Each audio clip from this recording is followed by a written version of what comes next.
Bonjour à tous, aujourd'hui on s'intéresse aux hauteurs d'un triangle. La hauteur dans un triangle, c'est une droite qui passe par un sommet et est perpendiculaire au côté opposé à ce sommet.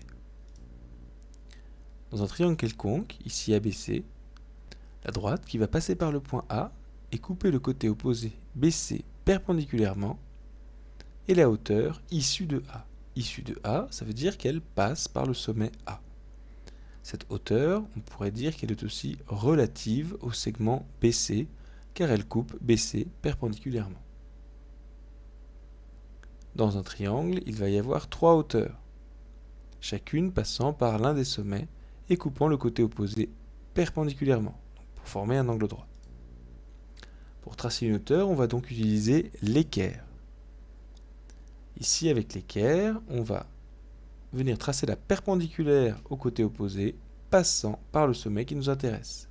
Pour tracer ici la hauteur issue de A, on prend l'équerre, on trouve l'angle droit sur le côté BC et on aligne avec le point A. On peut tracer la hauteur issue de A. Attention au cas particulier. Lorsque le triangle possède un angle obtus, c'est-à-dire un angle supérieur à 90 degrés, la hauteur va sortir du triangle. La hauteur issue de ce sommet ne pourra pas couper perpendiculairement le côté opposé.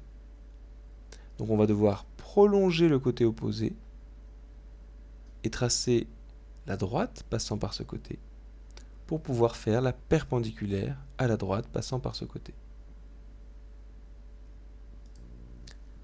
Une dernière remarque, dans un triangle équilatéral, les hauteurs sont des axes de symétrie et les bissectrices de chaque angle. On peut préciser que si on fait les trois hauteurs d'un triangle, on trouve un point, un unique point d'intersection qui s'appelle l'orthocentre.